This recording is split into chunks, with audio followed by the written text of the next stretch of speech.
Eu me lembro de uma viagem que eu fiz não faz muito tempo para a América Central, e na volta dessa viagem, uma pessoa que sentou do meu lado começou a puxar assunto.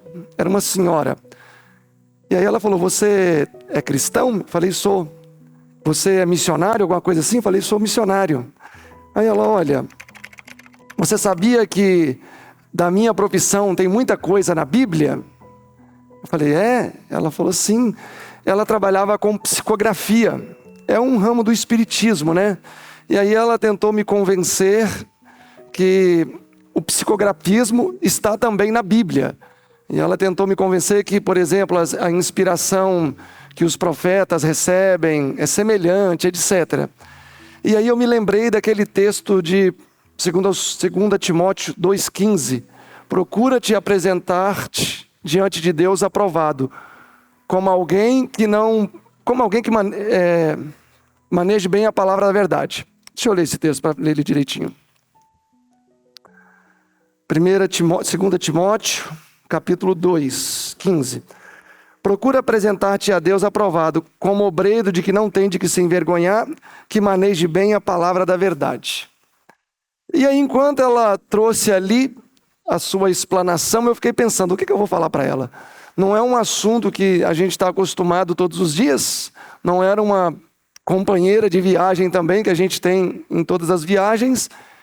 E eu fiquei orando ao Senhor para que Ele me iluminasse a minha mente e eu pudesse dizer alguma coisa ali de relevante para aquela pessoa. Ela já era uma senhora, tinha mais de 50 anos já, e falou que a vida inteira, desde muito jovem, ela atua nesse âmbito do espiritismo. E era uma viagem de 6 horas mais ou menos. A início eu pensei: meu pai, 6 horas agora, o que eu vou arrumar? Isso era nas primeiras 30 minutos da viagem. Mas enfim, eu pedi a Deus sabedoria e tivemos um diálogo muito, muito proveitoso. E no final ela saiu dizendo assim: "Olha, eu vou pensar melhor nas suas palavras." Fizeram muito sentido para mim. É difícil quando você se depara com algumas situações no nosso dia a dia. E esse texto precisa ser real na nossa vida. Realmente precisamos nos apresentar diante de Deus como obreiros aprovados, que não temos do que nos envergonhar, manejando bem a palavra da verdade. Isaías 58, verso 1 diz que nós devemos clamar a todos os pulmões uma mensagem. O próprio capítulo 58 ainda diz que quando clamarmos a todos os pulmões, irromperá a nossa luz. Ali está se referindo ao alto clamor. Apocalipse 14 fala sobre a última mensagem que vamos proclamar nesse mundo, que na verdade é o acúmulo das 3 mensagens angélicas. A primeira mensagem e a terceira mensagem, a Bíblia diz que foi dado em alta voz, e vi um anjo gritando com alta voz, mostrando que esta mensagem é urgente, mostrando que é uma mensagem necessária. E nós temos de fato uma última mensagem a proclamar. E se nós não formos obreiros que manejem bem a palavra da verdade, com certeza nós não vamos conseguir ter êxito nesta última mensagem a ser proclamada. Eu me lembro de um episódio que aconteceu no dia 5 de novembro de 2015, num lugar chamado Bento Rodrigues. É um subdistrito de Mariana. Uma mulher, por volta de 15 horas da tarde, recebe uma ligação do seu sobrinho, que trabalhava na barragem de Fundão, da São Marco, logo acima desse pequeno distrito, onde vivia aproximadamente 600 pessoas. Eles ainda não haviam colocado dispositivos de sirene. E a barragem se rompeu. Poucos quilômetros acima desse pequeno povoado de 600 pessoas. O volume aproximado de lama, detrito de rocha que estava descendo, era de 40 milhões de metros cúbicos. Metros de altura. E certamente iria imergir toda aquela cidade. Não haveria tempo de ninguém descer lá embaixo para poder avisar. também não seria seguro. E um rapaz que trabalhava nessa barragem ligou para sua tia. A sua tia não estava em casa. Ela era uma auxiliar de serviços gerais. O nome dela era Paula Alves, uma mulher de quase 40 anos. Na verdade, tinha 36 anos. E a hora que ele ligou para ela, falando o que tinha acontecido, ela estava no seu trabalho, então ela não estava no local. E ele falou, olha, em no máximo 30, 40 minutos, essa lama está chegando aí embaixo, então não desça para a cidade. Mas assim que ela desligou o telefone, ela montou na sua moto de 50 cilindradas e desceu com o máximo de velocidade que ela pôde até esse pequeno distrito. Tinha ainda 400 pessoas ali, as outras 200 estavam nos seus trabalhos, não estavam em casa, etc. Mas ali naquelas casas tinham 400 pessoas. E em pouco mais de 30 minutos, aquelas casas iriam ser completamente imergidas em lama.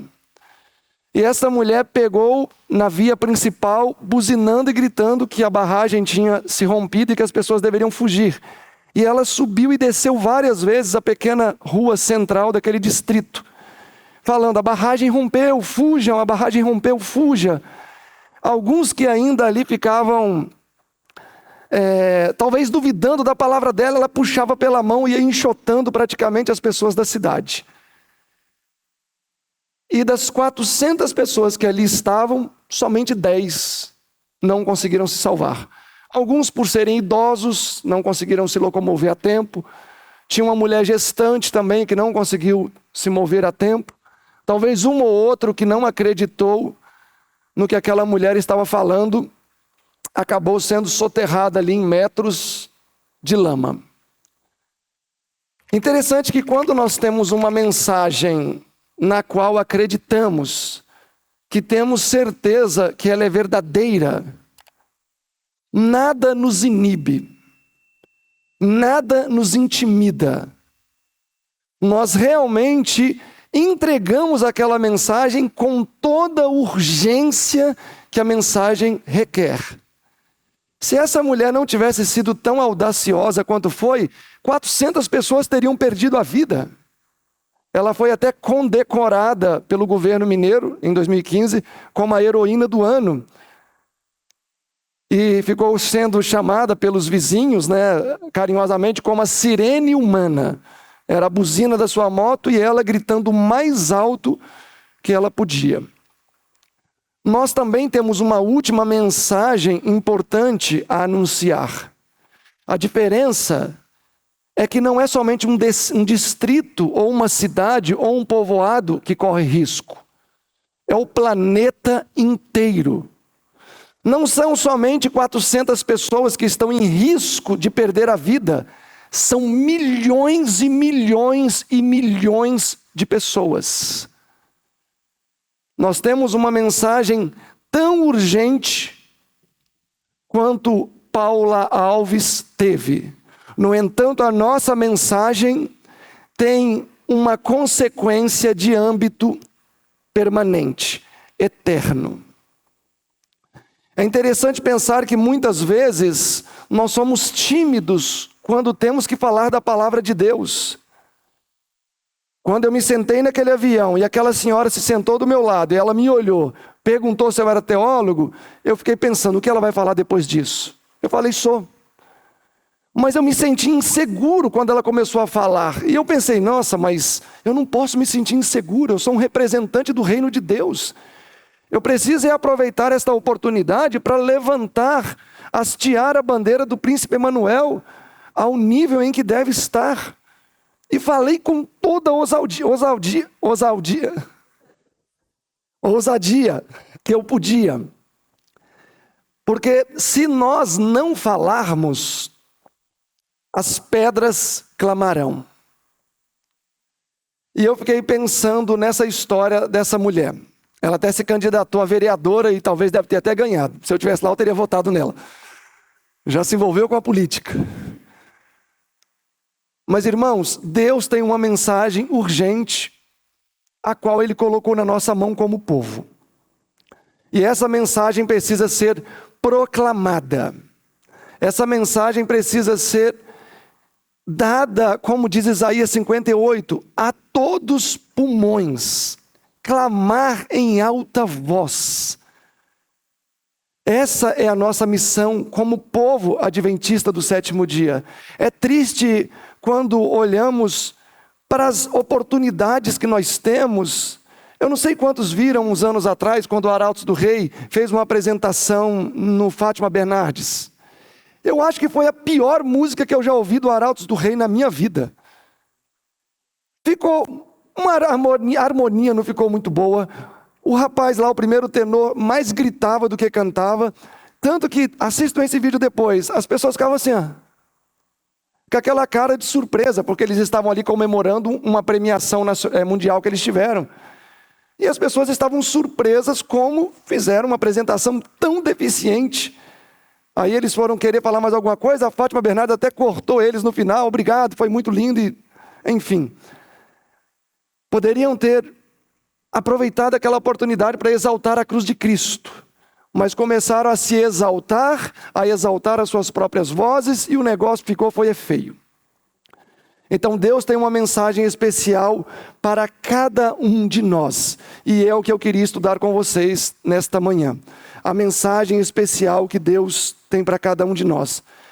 Ela está presente de maneira muito concisa no livro de Romanos. Nós sabemos que a última mensagem de advertência é as 3 mensagens angélicas. O livro Evangelismo, na página 190, diz que essas 3 mensagens angélicas vão se avolumar, tornar-se um alto clamor.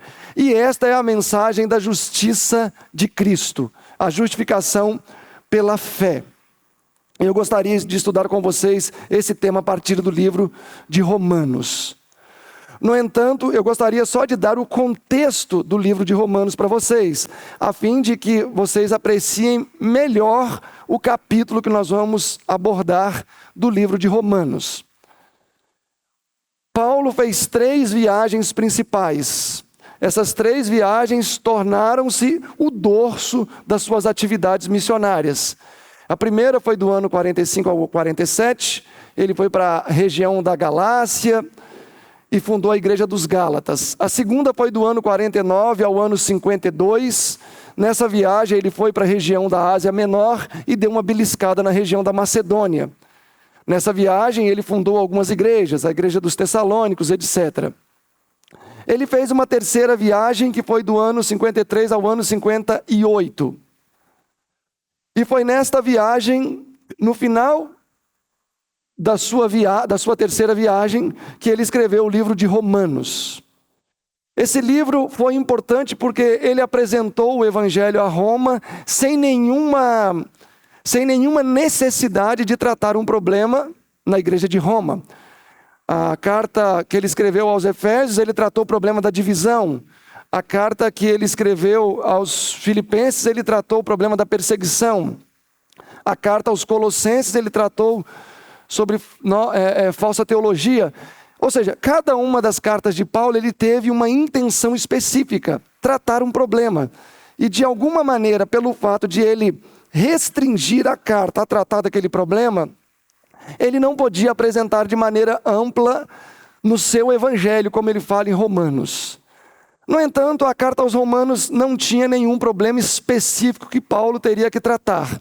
Então ele pôde apresentar o evangelho da maneira que ele acreditava, em essência, que era a justiça de Cristo. Eu quero ler para vocês o livro Atos dos Apóstolos 371 e 372, que diz: durante sua permanência em Corinto, Paulo achou tempo para projetar novos e mais vastos campos de trabalho. Sua projetada viagem a Roma ocupava especialmente os seus pensamentos. A fim de preparar o caminho para os seus trabalhos entre os irmãos, muitos dos quais lhes eram por enquanto estranhos, porque ele nunca tinha ido a Roma, não foi ele que fundou essa igreja em Roma, enviou-lhes uma carta, anunciando seu intento de visitar Roma e sua esperança de plantar uma igreja também na Espanha. Em sua epístola aos Romanos, Paulo expôs o grande princípio do Evangelho. O que ele fez em sua carta aos Romanos? Expôs o grande princípio do Evangelho. Com clareza e poder, o apóstolo Paulo apresentou a doutrina da justificação pela fé. Então, qual é o grande princípio do Evangelho? Segundo esse texto, a doutrina da justificação pela fé em Cristo. Ele esperava que outras igrejas também pudessem ser ajudadas pelas instruções enviadas aos cristãos de Roma. Então, esta carta deveria ser direcionada às outras igrejas. Mas quão pouco podia Paulo prever o vasto alcance de sua carta aos romanos. Ele imaginou que fosse beneficiar Roma e talvez algumas cidades mais. Através dos séculos, a grande verdade da justiça pela fé tem permanecido como poderoso farol a guiar pecadores arrependidos ao caminho da vida. Foi esta luz que dissipou as trevas que envolviam a mente de Lutero e revelou-lhe o poder do sangue de Cristo para purificar o pecador. A mesma luz tem guiado a verdadeira fonte de perdão e paz, milhares de almas sobrecarregadas pelo pecado. Cada cristão tem motivos hoje para agradecer a Deus pela epístola enviada aos romanos. Eu não sei quantos aqui já agradeceram a Deus pela carta aos romanos, mas aqui a senhora White fala que deveríamos agradecer por essa epístola. Eu quero colocar ela dentro de um contexto escatológico agora, para que vocês apreciem melhor a análise que vamos fazer. Paulo escreveu essa carta no ano 58. Nesse mesmo ano ele foi também preso, embora ele tenha escrito essa carta ainda no final da sua terceira viagem, ou seja, estava livre. No ano 58 ele vai para Jerusalém, vai ao templo por conselho da igreja cristã e acaba sendo preso. Permanece 2 anos preso em Cesareia. Atos capítulo 23 a 25 vai falar essa experiência de Paulo. No capítulo 25 ele apela para César e então foi enviado para Roma. Capítulo 27 e 28 de Atos. Em Roma ele permaneceu preso do ano 60 ao ano 62. No ano 64 acontece um episódio importante e marcante. Nero coloca fogo na cidade de Roma e coloca a culpa nos cristãos. No ano 66, pela profecia bíblica, o grande conflito, página 25 e 32, nós vamos encontrar o primeiro cerco de Jerusalém, feito por Céstio Caio Galo. Esse cerco é um tipo também do cerco que vai acontecer agora nos últimos dias. Então, quando Paulo escreve a sua carta aos Romanos, foi pouco tempo antes de as perseguições irromperem sobre o povo de Deus. Se ele escreveu no ano 58 e no ano 64 começaram as perseguições, nós estamos falando aí um período de 6 anos. Quando as perseguições começaram sob o governo de Nero, milhares de cristãos foram mortos. A senhora White fala que Nero era um demônio e não um ser humano. Ela fala que as pessoas temiam mais a face de Nero do que uma pestilência. E ela diz assim, acerca de Nero, esse monstro, recuso-me a escrever qualquer coisa. E foi sob esse governo cruel que os cristãos começaram a perder a sua vida de maneira muito mais frequente. Quando ele estava para entrar no seu palácio, eles crucificavam cristãos dos 2 lados da rua e untavam eles com betume, e a hora que ele passava com a sua carruagem, eles iam ateando fogo nessas tochas humanas. E Nero ficava ali sentindo o cheiro de carne humana sendo queimada. Ele de fato era um demônio, como a senhora White fala. E foi justamente nesse período que as grandes perseguições começaram de maneira mais intensa contra o cristianismo, pois os cristãos foram acusados de serem os responsáveis pelo incêndio em Roma, ao passo que havia sido Nero que tinha incendiado a cidade. Então, quando a gente retrocede 6 anos antes, Paulo, inspirado por Deus, escreve a carta aos Romanos. A carta aos Romanos foi fundamental, nós vamos ver especialmente em um capítulo daqui a pouco, para preparar o espírito dos cristãos para enfrentarem essas dificuldades que iria atingir a sociedade 6 anos depois. O livro de Romanos pode ser dividido em 2 partes principais. Capítulo 1 a 11, Paulo apresenta a teoria da justiça pela fé, da justificação. Do capítulo 12 ao capítulo 15, ele vai apresentar estes mesmos conceitos, no entanto, de maneira prática. Paulo faz assim nos seus escritos. Ele apresenta, muitas vezes, em termos mais teológicos, mais profundos, mais complexos de entender, mas depois, em algum momento nos seus escritos, ele repete aquelas mesmas ideias de maneira prática, que até uma criança tem condições de entender. Ele faz isso no livro de Romanos, capítulo 1 a 11, os aspectos da justiça pela fé de maneira mais teórica, 12 a 15, isso na prática. Capítulo 1 e 2, Paulo apresenta o fracasso da humanidade. O capítulo 3 a 5, ele apresenta a justificação pela fé. O capítulo 6 a 8, ele apresenta a santificação pela fé. O capítulo 9 a 11, ele apresenta a eleição de Israel. E o capítulo 12 a 16, ele apresenta esses conceitos de maneira prática.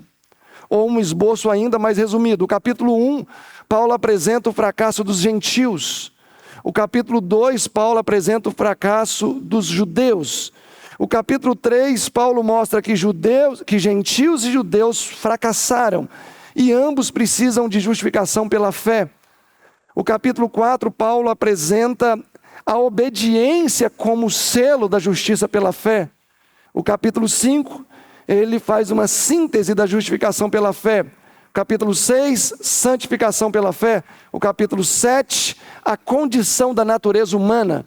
Capítulo 8, filhos por adoção e guiados pelo Espírito.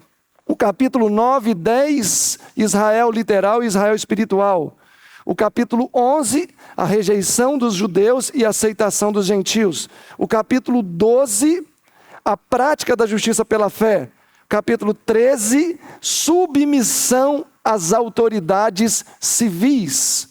Capítulo 14 e 15, misericórdia para com os irmãos fracos na fé. O capítulo que eu quero abordar com vocês, alguém sabe? Alguém poderia chutar?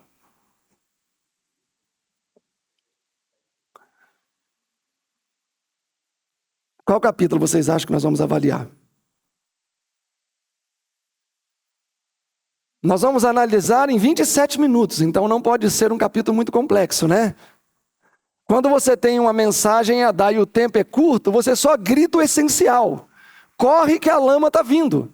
Você não precisa dar detalhes. Olha, há 30 minutos atrás, 40 milhões de metros cúbicos de dejeto estão descendo, com aproximadamente tanto de altura. Não, você dá aquela mensagem de maneira pontual. A senhora White diz assim, inclusive no livro que a gente lançou essa semana passada, a coleção de cartas que a irmã White enviou para o Dr. Daniel Cross.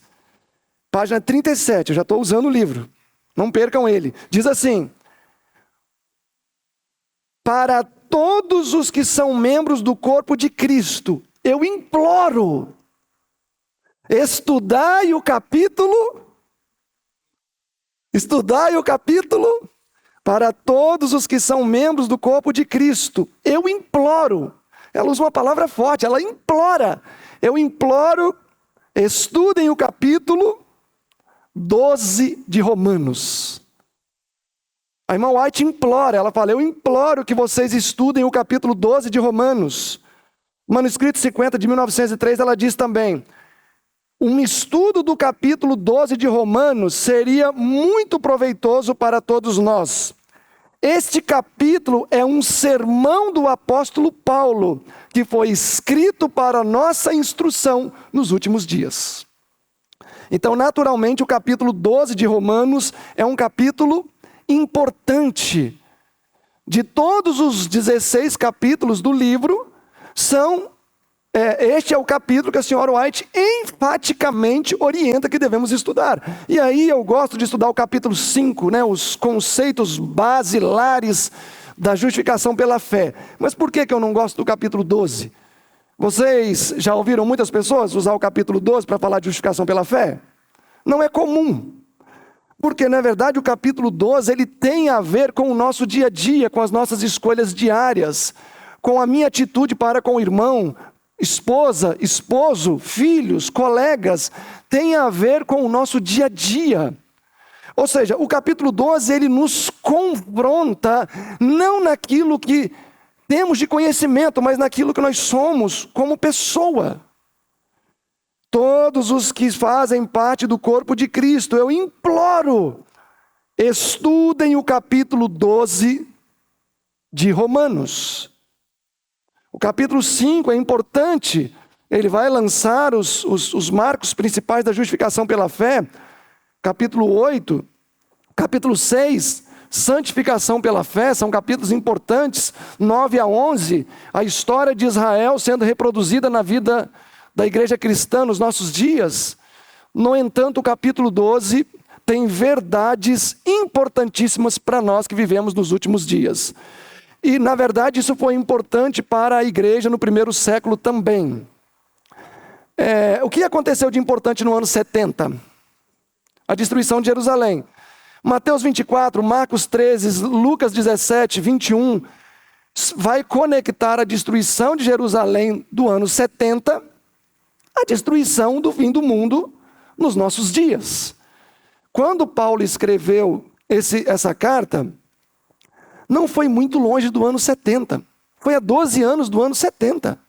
Então, essa carta foi relevante para aqueles dias. Se eu entendo que a destruição de Jerusalém, tipologicamente, representa a destruição do fim do mundo, se eu entendo que o ano 64 tem uma representação importante para os últimos dias, quando nós vamos perder a liberdade religiosa, decreto dominical, se eu entendo que o ano 66, quando Sérgio Caio Galo fez o primeiro cerco na festa dos tabernáculos ali em Jerusalém, é uma representação, como diz o livro Testemunhos Seletos, volume 2, página 155, que é uma representação dos rumores do decreto dominical que aconteceu em dezembro de 1888, naturalmente a aplicação tipológica do livro de Romanos também serve para os nossos dias. Ou seja, é uma carta que contemporiza com a nossa experiência como povo de Deus, justamente nesse período em que vivemos, onde nós estamos percebendo a imagem da besta sendo construída através de guerras, rumores de guerras. Vocês viram que o Trump vai celebrar um dia de sábado junto com os judeus? E vai ser um dia nacional? Tudo isso são elementos importantes para a gente analisar. É a América do Norte e não a Europa que vai curar a ferida da besta. E eles vão guardar um sábado junto com os judeus, um sábado mesmo, não um domingo para ser sábado, eles vão guardar um sábado. Então as coisas estão acontecendo e naturalmente o livro de Romanos desponta nesse cenário como um livro importante para a nossa vida diária. Vamos avançar, capítulo 12 de Romanos. Todos estão lá? Romanos capítulo 12. É claro que é mais difícil a gente aceitar o conceito da justiça pela fé do que a gente viver. Ou é ao contrário?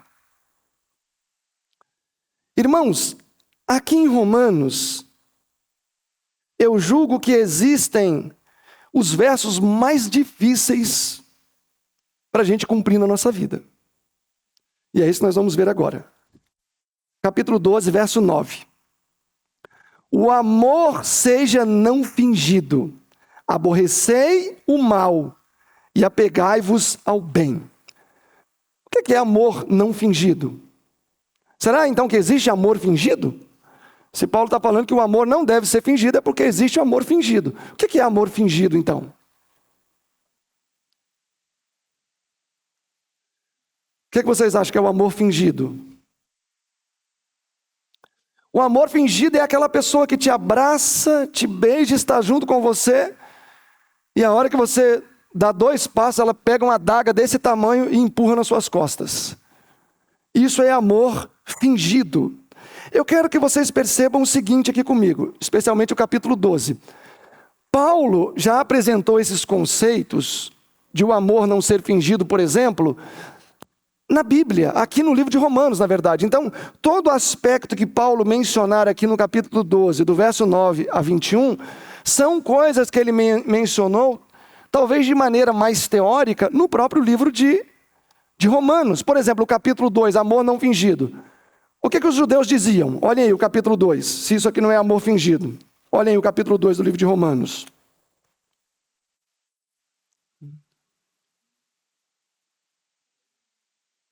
Verso 17.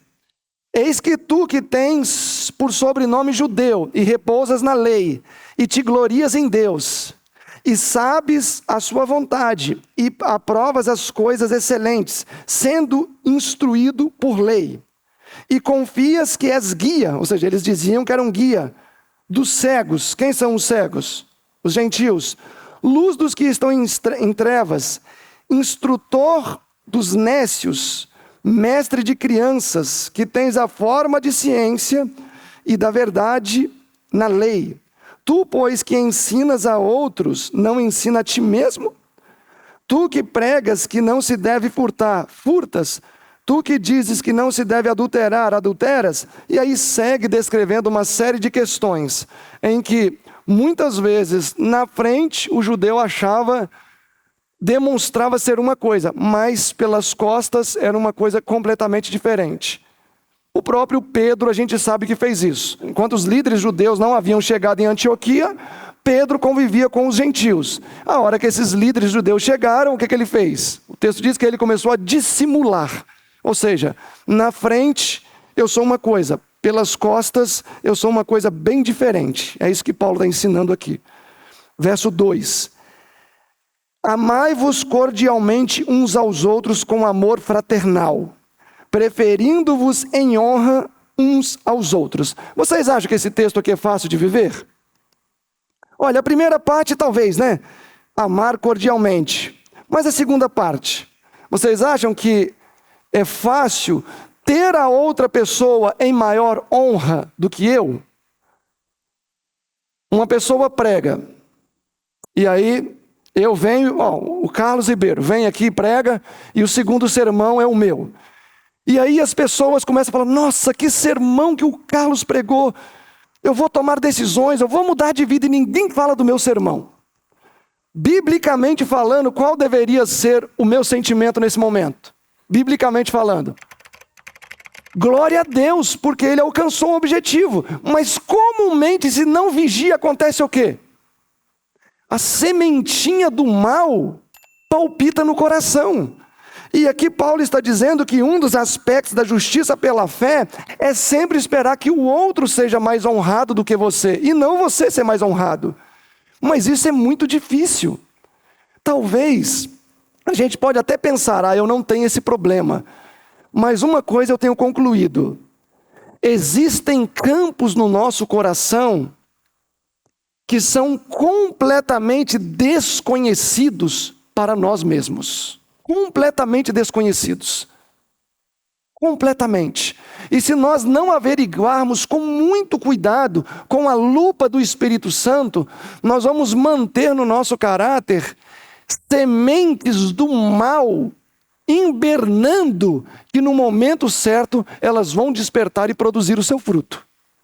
Então Paulo está dizendo que um dos aspectos importantes da justiça pela fé é amar cordialmente e também considerar o outro com maior honra do que nós mesmos. Verso 11.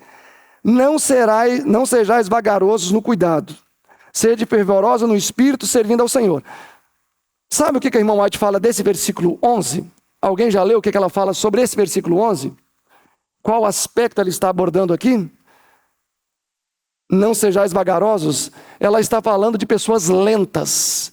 Não pessoas que fazem talvez uma atividade mais devagar. Porque cada pessoa tem um tipo, né? Mas aqui ela comenta em vários lugares, usando esse texto, para falar de pessoas que são morosas no trabalho. A atividade dá para ser feita em 10 minutos, a pessoa gasta 1 hora.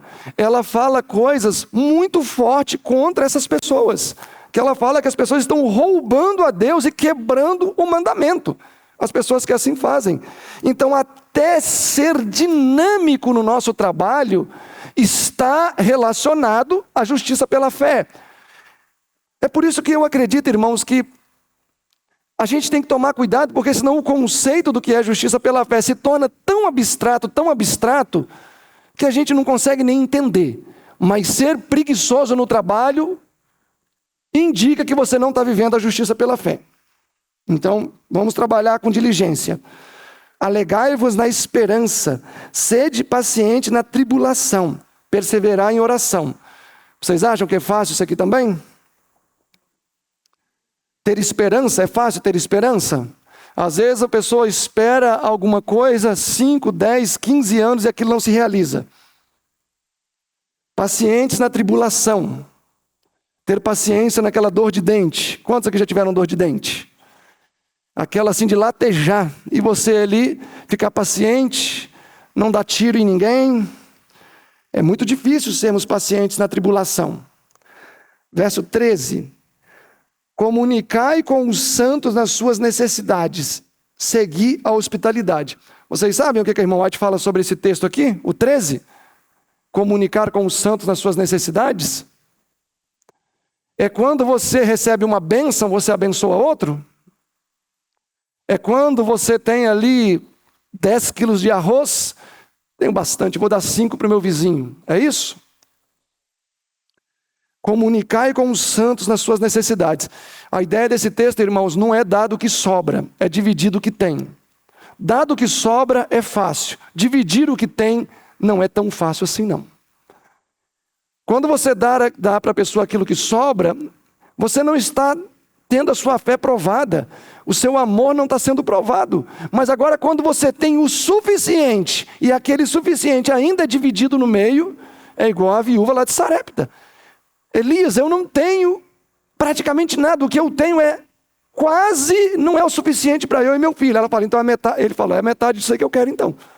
E aí ela dividiu o pouco que tinha. Então comunicar com os necessitados, com a nossa sobra, até os ímpios fazem isso. Comunicar com os necessitados, na nossa necessidade, aí o cristianismo fica mais depurado. Aí já não é para qualquer um. Aí é para quem quer viver justiça pela fé. Verso 14. Abençoai aos que vos perseguem. Abençoai e não amaldiçoeis. Eu acho que esse versículo aqui, irmãos, talvez de toda a perícope, de toda a sessão aqui, seja o mais difícil. Abençoar uma pessoa que quer o seu mal. Às vezes nós não queremos estender a mão para uma pessoa que está do meu lado. Às vezes eu não quero sacrificar o meu conforto para uma pessoa que vive na mesma casa que eu. Às vezes eu não quero suprir a necessidade de alguém que está do meu lado. Como é que eu vou orar e abençoar alguém que quer o meu mal? Eu acredito que esse versículo, o versículo 14, ele é a mais translúcida demonstração de alguém que verdadeiramente está em Cristo. É quando a pessoa ora e abençoa aquele que quer o seu mal, aquele que te persegue, aquele que não gosta de você. Eu posso ter todo o conceito do que é a mensagem da justiça pela fé. Mas se eu não tiver condições de amar o meu inimigo, abençoar aquele que me persegue, na verdade eu estou fora da proposta. O que eu vou ser é um barril de conhecimento. É isso que eu vou ser. E eu acredito que a maior prova de cristianismo que uma pessoa pode demonstrar é ela chegar ao ponto de orar por uma pessoa que a persegue, abençoar uma pessoa que está te amaldiçoando. Mas se nós formos ser sinceros, E eu acredito que o cristianismo ele tem essa proposta, né, de lidar com a sinceridade do nosso coração. Muitas vezes a gente não tem ânimo de abençoar nem um parente, nem a esposa, nem o esposo, nem um filho, nem uma pessoa que está próxima a mim. Por exemplo, na era patriarcal, existia uma prática que era todos os dias o pai ir até o quarto do filho e abençoar. Abraão assim fazia. Tanto que a noite que o anjo apareceu para ele, apareceu logo depois de ele ter saído lá da tenda de Isaac. Ele foi lá, abençoou Isaac, entrou na sua tenda e Deus falou para ele, olha, agora vai, pega ele aí e vamos matar ele. Ele tinha acabado de abençoar. E eu achei bonito essa semana que um pai de família do nosso meio falou que ficou impressionado a fazer isso. E ele falou que todo dia agora, antes de dormir, ele vai lá, impõe a mão sobre o filho e abençoa o filho. Só que se nós formos ser sinceros, eu quero que cada pai pense aqui, não precisa de forma alguma se manifestar, mas é uma pergunta para reflexão. Dos pais aqui que estão presentes, quanto até os próprios filhos têm abençoado? Realmente abençoado, de ajoelhar na cama ali e falar, Senhor, entrego aqui meu filho, a minha filha, etc. O fato é que se nós formos ser sinceros, é que talvez nem nossos próprios filhos a gente tenha abençoado. Nem a nossa própria esposa, que também faz parte do redil de um líder do lar. Então espero que vocês estejam fazendo isso todos os dias, os homens aqui. Mas o fato é que nem às vezes a nossa esposa e filhos a gente abençoa. Como vamos abençoar então uma pessoa que quer o nosso mal, como diz o texto? Uma pessoa que nos amaldiçoa. Não é simplesmente uma pessoa que não gosta. É uma pessoa que tem uma atitude ativa. É a pessoa que te amaldiçoa. Fala, olha, você vai pegar uma doença, vai morrer. E ainda assim nós deveríamos abençoar essa pessoa sem hipocrisia.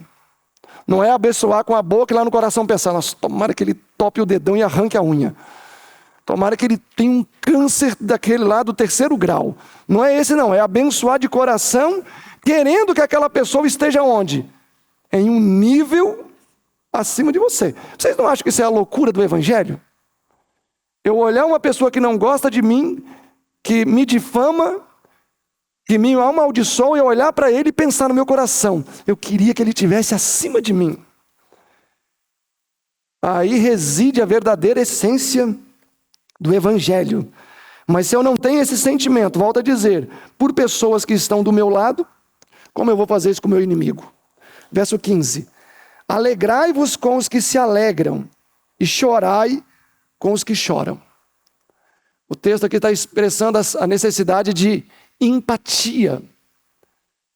A empatia é uma coisa que a gente precisa buscar. Porque é muito comum a gente, às vezes, ver uma pessoa numa situação muito difícil e aquilo não despertar nada no nosso coração. Empatia. Verso 16. Sedes unânimes entre vós. Aqui uma coisa fácil, não é? Unidade. Vocês acham que é fácil ter unidade? Ou vocês acham que é difícil? Sede unânimes entre vós. Irmãos, a inimizade, Gênesis 3,15, que Deus plantou, que deveria existir entre a descendência da mulher e a descendência da serpente, caiu no terreno errado. Essa semente caiu no coração dos irmãos, porque é muito difícil a gente conseguir ter essa unidade aqui. Essa palavra aqui grega, unidade, está a mesma relacionada lá do Pentecostes, lá de Atos 2, é aquela mesma unidade ali, tudo em comum. É muito difícil existir essa unidade entre o povo de Deus, porque às vezes até um pensamento doutrinário diferente já é o suficiente para poder existir separação de coração. Mas aqui Paulo fala que uma das características da pessoa que estaria vivendo a mensagem da justiça de Cristo é que ela teria unidade com os seus irmãos. Não ambicioneis coisas altas, mas acomodai-vos às humildes. Vocês acham que é fácil escolher sempre o mais humilde do que o mais destacado? Se eu fizesse uma pergunta aqui, irmãos, no próximo congresso eu preciso de 2 pessoas para ficar na limpeza e 2 pessoas para poder pregar. Qual posto vocês acham que vai preencher primeiro? Eu acredito que o segundo. Fazer o serviço de cântico, etc. e tal. Mas eu acho que talvez para fazer a limpeza, iríamos ter algumas vagas para preencher. Por quê? Porque nós não estamos cumprindo isso aqui, ó. Não ambicioneis coisas altas, mas ambicioneis as coisas humildes, as coisas mais simples. Isso tem a ver com a mensagem. Se eu penso que para eu ser aceito por Deus, ou eu vou estar na proposta da mensagem, eu tenho que estar sempre no holofote, isso aqui é contrário ao que está escrito. Paulo está dizendo que nos últimos dias, porque esse livro está falando dos últimos dias, o capítulo 12 está falando dos últimos dias, não é pertinente ou seguro buscar posto alto, é melhor buscar os postos humildes. Não sejais sábios em vós mesmos. São vários fragmentos importantíssimos. Verso 17. A ninguém torneis mal por mal. Se uma pessoa nos prejudica, qual é a nossa inclinação? Qual é o desejo do nosso coração quando alguém nos prejudica? É retribuir, não é?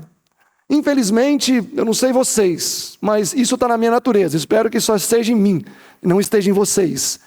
Mas quando a gente recebe um mal, seja em palavras, atos ou qualquer coisa, a nossa inclinação é retribuir na mesma nota. Se alguém fala grosseiramente com a gente vai querer retribuir na mesma nota. Só que a vontade de Deus não é essa. A vontade de Deus é que quando uma pessoa fala grosseiramente, ou distrata, ou fere, eu devo agir diferente com aquela pessoa. Eu me lembro uma vez que, lá no Rio de Janeiro, estava vindo de um estudo bíblico, e aí uma pessoa colou na traseira da minha moto, e ficava buzinando o trânsito ali na linha vermelha, estava praticamente parado, andava só um pedacinho, eu pensava, poxa, mas esse camarada não está vendo que está tudo parado? O que adianta? Eu vou parar, ele vai passar, vai ficar na minha frente. E aí os carros estavam tão próximos que eu não conseguia passar com a moto para poder passar ali na fila. E esse cara toda hora buzinava atrás de mim. Até que, ao invés de pagar o mal com o bem, eu paguei o mal com o mal. Uma hora ele chegou bem pertinho assim e buzinou. Aí eu fiz assim com a mão. Quem está no trânsito aí do Rio acostumado, falou, se está com pressa, passa por cima. Mas foi só eu fazer aquilo que eu escutei aquele motor roncar e ele foi para passar em cima mesmo. Milagrosamente, onde eu não havia conseguido passar antes com a moto, dessa hora eu consegui. Eu fui ali costurando entre os carros e fui embora. E o cidadão desceu do carro e ficou xingando. Eu paguei o mal com o mal. Eu poderia ter, em primeiro lugar, ficado quieto. Segundo lugar, eu poderia, a hora que parasse o trânsito, ido lá, puxar um assunto e quebrar o gelo com a pessoa. Não, mas eu aumentei a fúria do rapaz. E ele teria me atropelado se não tivesse sido operado o milagre dos carros encolherem para eu passar. Agora eu estava vindo da Bahia, eu estava a uns 140 mais ou menos, descendo assim, 150, retona assim, aí uma meia curva que eu já conheço, estava andando bem. E aí quando eu chego na curva assim, o trânsito parado, em cima da curva, e ninguém botou nada avisando, e a fila aumentando. E aí eu freiei o carro, ele começou a cantar pneu, aí um carro que estava assim, jogou para o lado, mas teria dado para parar, não teria batido. Aí o rapaz abriu a porta assim, e ficou brabo lá, Mas, poxa, como é que eu ia saber que eles estavam parados no meio da pista? Aí fiquei sentado, aí claro que eu saí, fui para a contramão, parei, falei, não vou parar aqui, vem uma carreta, bate aqui. Aí depois veio um carreteiro, parou uns 100 metros lá, com a carreta meio de lado assim, Aí não tinha como ninguém passar mais, e aí foi formando a fila. E aí eu me lembrei desse episódio da moto, eu fiquei pensando, falei, poxa, o rapaz ficou bravo, me olhou com uma cara tão feia. Aí fiquei lá dentro do carro, 2 horas, ele parado lá na frente. Aí uma hora eu falei, vou lá falar com ele. Aí desci do carro, falei, ô amigão, desculpa rapaz, te dei um susto. Ele, não rapaz, desculpa eu, é que na verdade eu tomei tanto susto, eu que te olhei com cara feia, mas... E ficamos conversando e foi lindo. Mas eu poderia ter pensado também, falei, meu amigo, por que você não botou um mato aqui? Você não está vendo que quando a primeira coisa que você faz em cima de uma curva, você desce do carro e coloca um mato, porque aí a pessoa que está vindo sabe, né, em cima da curva. Mas a primeira vez eu paguei mal com mal e quase fui atropelado. A segunda vez eu paguei o mal com o bem e fiz um novo amigo. E é isso que Paulo está ensinando aqui. Que quando uma pessoa trata a gente mal, a gente não deve tratar aquela pessoa mal, mas sim bem. Verso 18. Se for possível, quanto estiver em vós, tende paz com todos os homens. O que vocês acham? Esse texto aqui da justiça pela fé é fácil de cumprir? Aquilo que for possível. E somente em quê que não é possível? Quando tem um princípio envolvido. Atos 5:29. Mais importa obedecer a Deus do que aos homens. Então, se não tiver um princípio envolvido, a gente deve ter paz com quem?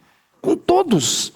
Não importa o que você vai ter que sacrificar. Não envolve princípio, tem de paz com todos. Ah, mas eu vou ter que sofrer o dano? Sofra o dano. Eu vou ter que ser humilhado? Seja humilhado. Ah, mas eu tomei um soco. Jesus tomou mais de um. Então, se não envolve princípio, temos que ter paz com todos. Verso 19. Não vos vingueis a vós mesmos. Amados, não vos vingueis a vós mesmos. Mas dai lugar à ira, porque está escrito, minha é a vingança, eu recompensarei, diz o Senhor. Portanto, se o teu inimigo tiver fome, dá-lhe de comer. Olha, se nós, muitas vezes, temos dificuldade de cumprimentar um inimigo, e na verdade a gente nem cumprimenta o inimigo, o texto fala que a gente deve fazer o quê com o nosso inimigo? Comprar uma cesta básica e dar para ele. Comprar um alimento e dar para ele. Fazer um pão integral bem macio e dar para ele. E se tiver sede, dê a ele água. Eu acho que isso aqui é uma coisa muito difícil de fazer. Porque quando nós temos um inimigo, nós vamos usar um monte de texto para justificar eu me afastar daquela pessoa. Ah, mas é porque ela já pecou contra o Espírito Santo.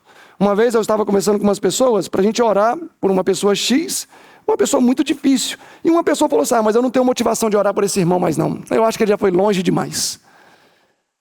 E eu acho que essa fala dizia mais daquela pessoa que falou do que do irmão que a gente iria interceder. Então, quando a gente se depara com a situação, temos um inimigo, o qual nos feriu, a nossa possibilidade mais é de afastar do que acolher. Mas, biblicamente, Paulo está ensinando que, nestas circunstâncias, se eu quero viver à altura da mensagem, eu preciso fazer o quê? Atender à necessidade do meu inimigo. Eu tenho que ir lá morar junto com ele, ficar 24 horas? Não, mas eu vou atender à necessidade dele, se ele assim precisar. Verso 21. Não te deixes vencer pelo mal, antes vença o mal com o bem. Esse texto é maravilhoso, maravilhoso, maravilhoso. Não se deixe vencer com o mal, antes vença o mal com o bem. O bem tem muito poder. A palavra dura suscita ira, mas a resposta branda aplaca o furor. Às vezes, uma palavra pode apagar um incêndio ou ser gasolina no fogo. Esse dia lá no Rio de Janeiro, essa pessoa impaciente, sei lá por qual motivo, se fosse o Espírito de Cristo no meu coração, a pessoa teria pensado o quê? Será que ele está com algum problema? Será que está apertado para ir no banheiro? Será que está com dor de dente? Enfim, eu poderia ter ido devagar e parado do lado, e aí, amigo, tudo bem? Que trânsito terrível, né? E começar talvez a desviar o furor daquela pessoa. Mas qual foi a minha atitude? Agi como um ímpio, respondi na mesma altura e olha o problema que teve. Eu me lembro de uma história que eu já contei aqui, mas essa história vale sempre relembrar, de um grupo de moravianos, de anabatistas que viviam no norte da Áustria. Foram presos e tinha um rapaz de 15 anos que foi preso também. Eles iam ser transportados até o Mediterrâneo, acorrentados, todos eles acorrentados, 100 homens, um acorrentado no outro assim, e os seus pulsos acorrentados, com uma algema pesada que feria a mão. E aí, justo o rapaz, o policial que escoltava o rapaz ali, a cada distância tinha um. Era um rapaz muito mau, um jovem também, um policial, um guarda muito mau. E logo no primeiro dia da viagem, ele pegou um bastão que ele tinha e bateu com toda a força na cabeça daquele rapaz. E aí o sangue começou a correr pelo rosto daquele rapaz e ele saiu, tadinho, cambaleando, tonto ali, mas não tinha como parar, 100 homens puxando a corrente. Ele teve que seguir a caminhada dele com aquele buraco na cabeça. E esse soldado batia muito nesse jovem, toda hora dava uma paulada nele. E esse menino, vendo toda aquela situação, ele ainda não era um menino convertido, ele falou: uma das últimas coisas que eu quero fazer na minha vida é tentar ganhar o coração desse rapaz para Jesus. Ele falou: vou dedicar minha vida a isso. Eu sei que quando eu chegar lá, possivelmente eu vou morrer, então eu vou dedicar minha vida a isso. E aí seguiu a viagem, e esse rapaz sempre apanhava. E aí teve um dia, o cavalo se assustou, e esse rapaz caiu, esse policial caiu, esse guarda, e machucou o joelho. E aí ele andava com muita dificuldade. E para montar no cavalo, ele sofria muito, porque era alto o cavalo e ele não conseguia. Então, na primeira vez que o rapaz foi montar no cavalo e não conseguiu, aí esse rapaz estava do lado, ele baixou assim, esse jovem cristão, e o soldado pisou então aqui nas costas dele, ele levantou e o rapaz montou no cavalo. E aí, a hora que o menino ficou de pé, ele já deu uma butinada assim na cara do menino, o menino caiu para o lado e saiu andando para frente. E aí seguiram. E aí, novamente, quando o rapaz desceu do cavalo naquela tarde, a hora que ele foi subir, o menino fez a mesma coisa, baixou novamente, o rapaz, novamente, outra butinada na cara dele. E eu fico pensando, se fosse eu, para começar, nem na primeira vez teria feito isso. Mas não me orgulho disso, porque eu acredito que o espírito cristão, ele deve predominar no nosso coração, acima de qualquer coisa. E aí, lá pela segunda semana, esse rapaz já estava conseguindo subir no cavalo, mas as últimas vezes não chutava mais o menino. E aí esse soldado fez a pergunta que o menino esperava: por que você me trata tão bem se eu só te trato mal? E aí o jovem entendeu que aquela era a oportunidade que ele esperava. E ele pôde abrir o evangelho de Jesus Cristo para aquele rapaz e falar o porquê que ele tinha aquela atitude, mesmo diante de alguém que fazia mal para ele. Porque Jesus um dia fez isso por mim, em situações muito mais complexas. Então eu fazer isso por você não representa 1/10 do que Jesus fez por mim. E aquele rapaz que às vezes o soldado não dava um pedacinho de pão, deixava ele às vezes 2, 3 dias sem comer, e não dava o pedacinho de pão que eles davam todo dia, começou a dar comida à noite escondido, e fizeram uma amizade. E faltando um dia para eles chegarem no destino, esse soldado desapareceu. E como é que se sabe dessa história? Porque na viagem, que durou meses, ele falou que um grupo grande de anabatistas viviam no norte da Alemanha, na Morávia. Inclusive a família desse menino tinha conseguido fugir, estava lá. E esse rapaz desapareceu e algumas semanas depois ele chegou lá na Morávia. Ele se tornou um anabatista, se tornou um cristão e defendia aquela mesma fé. Então, quando a gente engole o orgulho, ainda que não seja fácil, como diz o livro Maior Discurso de Cristo, se não me falha a página 33 ou 35, que diz assim: o amor modifica o caráter. Às vezes uma pessoa tem um caráter muito complexo e você pensa: como eu vou fazer para essa pessoa mudar? A irmã White fala que se você amar essa pessoa com amor perfeito, assim como Cristo nos ama e o amor de Cristo nos constrange e muda o nosso caráter, nós também podemos mudar o caráter de uma pessoa se tão somente a amarmos como Jesus nos ama. Jesus nos ama tanto que, quantas vezes, quando fazemos algo que Jesus não gosta, a gente não fica triste? Não dói? Quantos aqui já choraram diante de um pecado? Eu acho que todos nós já choramos. Por quê? Porque nós amamos o nosso Salvador. Então, quando você ama uma pessoa também, e aquela pessoa sabe que o seu amor é verdadeiro, genuíno, profundo, um amor sacrificial, a mesma coisa pode acontecer no coração daquela pessoa, de ela olhar para você e falar: não, eu não vou fazer isso que vai deixar tal pessoa triste. O maior discurso de Cristo, na página 75, a senhora White diz assim: mesmo um coração que se ache escurecido pelo mal pode dar amor em troca de amor, mas também vai dar ódio em troca de ódio. Mas só um coração verdadeiramente regenerado pelo amor de Jesus dará amor em troca do ódio. E é esse tipo de coração que Jesus quer que tenhamos. E na verdade, esta é a essência da justiça pela fé. Não é ler todos os livros de Jones e Wagner e ficar igual um papagaio repetindo tudo que eles falam. Mas é isso ser real na sua vida. É quando alguém te afronta, você não afronta. É quando alguém te despreza, você ama. É quando alguém não te serve, você serve. É quando alguém te odeia, você ama. E esta é a essência do Evangelho. É quando eu perco a expectativa quanto a mim. Se essa moça, Paula Alves, será que ela não parou para pensar, será que vai dar tempo de eu descer lá embaixo, naquele vale onde está a cidade, advertir todo mundo e subir e não correr risco de morrer? Vai que eu estou em uma parte da estrada que não tem saída e a lama vem, porque a lama vem rápido. A lama não é uma tartaruga andando. Lá eram alguns quilômetros e em 30 minutos chegou. Mas ela nem pensou nisso. Ela pensou, tem 400 pessoas lá embaixo. Se eu não fizer alguma coisa, todo mundo vai morrer. E ela montou na sua moto de 50 cilindradas e fez o trabalho.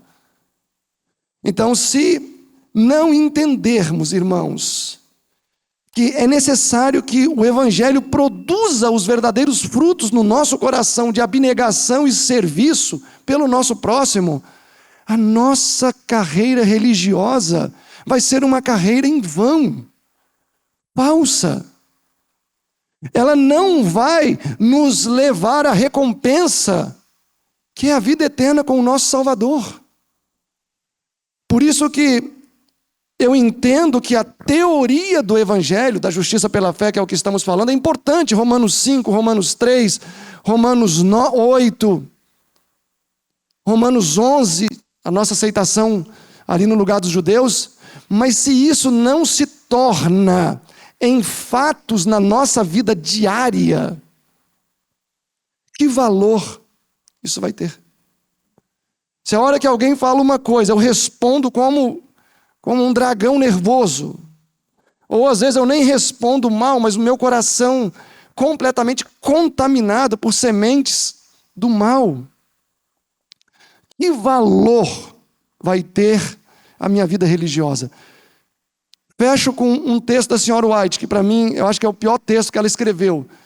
Ela fala que haverá duas classes de perdidos: os conformados e os inconformados.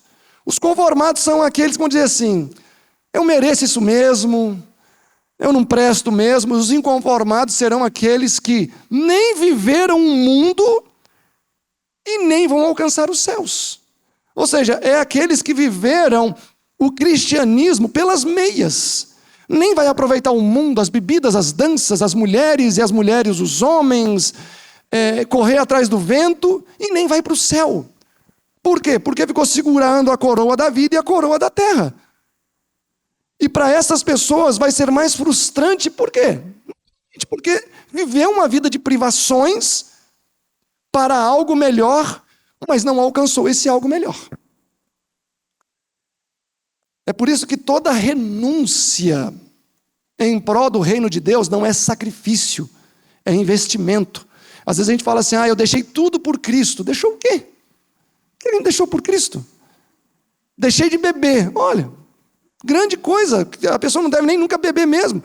Deixei de me prostituir. Deixei de trabalhar todo dia até meia-noite para poder...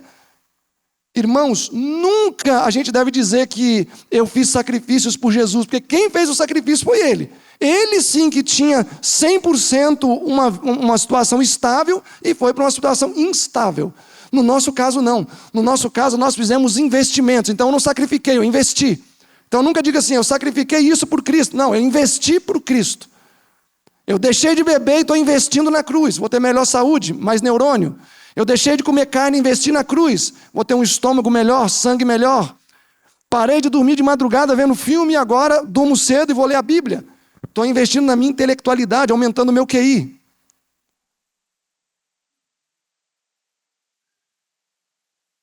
A nossa mensagem final precisa ser dada.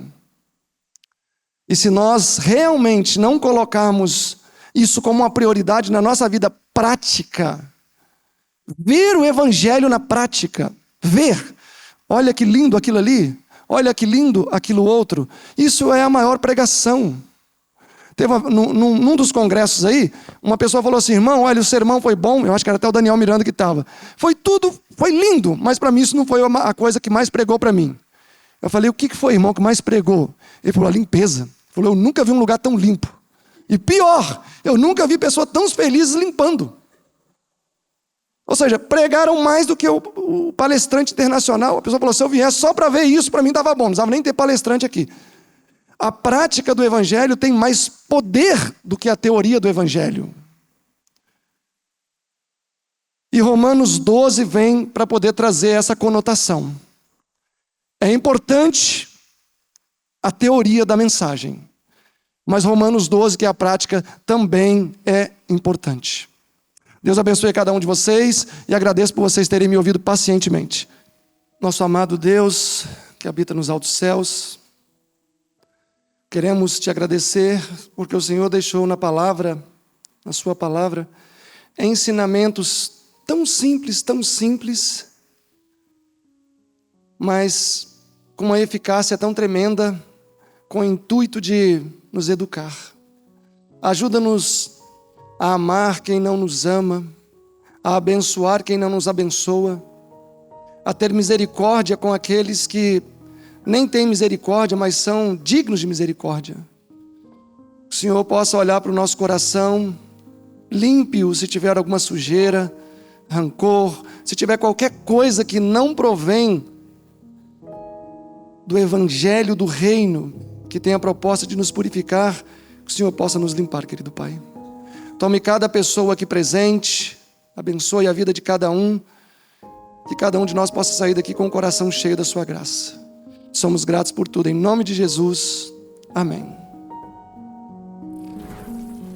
IAG, juntos avançaremos.